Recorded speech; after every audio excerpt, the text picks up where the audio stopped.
قرض حسنہ کہاں خرچ کیا جائے تو زیادہ ثواب ہے؟ یہ قرض حسنہ خرچ کیا جائے یہ کیا مطلب ہے؟ مجھے تو سوال کی سمجھ نہیں آئی۔ نہیں وہ آپ نے تو نہیں بتانا نا، قرض تو لیا جاتا ہے، دیا کہاں جائے یہ مجھے نہیں سمجھ آئی۔ یہ اللہ تعالیٰ نے فرمایا قرض حسنہ دو، ہاں پوچھنا تھا۔ ہاں قرض حسنہ دو، ہاں وہ اللہ نے جو فرمایا وہ میں آپ کو بتاتا ہوں۔ اللہ قرآن میں قرض حسنہ کہتا ہے اللہ کی راہ میں خرچ کرنے کو، جس طرح پنجابی والا وسیلہ اور ہے اور عربی والا وسیلہ اور۔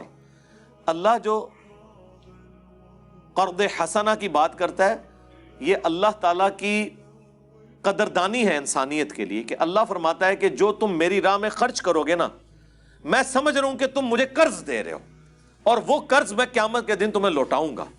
اللہ کہہ رہا ہے میں تمہارا مقروض ہوں، حالانکہ اسی کا دیا اسی کی راہ میں خرچ کر رہے ہیں، لیکن اللہ تعالیٰ کتنا قدردان ہے، وہ کہتا ہے کہ میری راہ میں جو خرچ کر رہے ہو نا، گویا تم مجھے قرض دے رہے ہو، اور وہ قیامت کے دن میں تمہیں 700 گنا اور اس سے بھی بڑھ کے لوٹاؤں گا، جو سورۃ البقرہ میں ہے۔ تو اس سے مراد یہ ہوتا ہے۔ ہاں ہمارا قرض حسنہ یہ ہوتا ہے کہ بغیر سود کے کسی کو قرضہ دے دیا جائے، اس لیے میں کنفیوز ہو گیا تھا۔ وہ والا قرض حسنہ ہو رہا ہے جو اللہ یہ فرما رہا ہے، وہ یہ کہہ رہا ہے کہ جو تم میری راہ میں خرچ کرتے ہو نا کسی بھی نیکی کے کام میں۔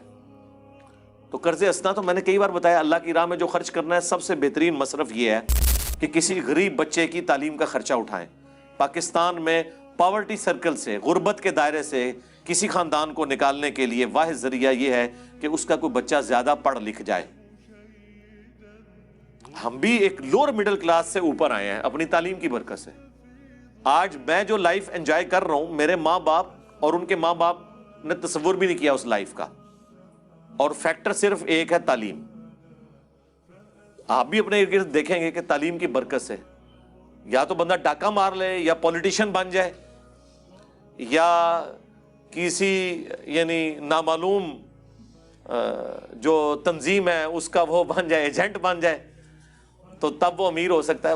شریفانہ انداز سے جو امیر ہونے کا طریقہ ہے یا اپنا لیونگ سٹینڈرڈ بلند کرنے کا وہ تعلیم ہے، تو آپ یہ کریں۔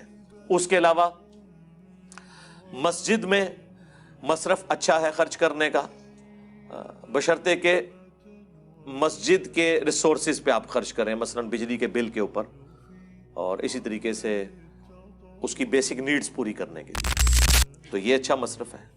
مدارس میں جہاں پہ غریب بچے پڑھ رہے ہیں ان کے استاد کو پیسے نہ دیں، وہ اس کی جیب میں جائیں گے۔ ان بچوں کو عید کے اوپر کپڑے سلوا دیں، جوتیاں لے دیں، فروٹ کا بھی لے کے جائیں، اپنے ہاتھوں سے تقسیم کریں، اچھا کھانا پکوا کے اپنے سامنے کھلائیں۔ یہ نہ ہو کہ آپ کھانا بھجوا دیں دیگ، اور وہ ساری بوٹیاں جو ہیں وہ مولانا صاحب کے گھر پہنچی ہوئی ہوں، اور بچوں کو شوربہ خالی مل رہا ہو، وہ بھی پانی ڈال کے۔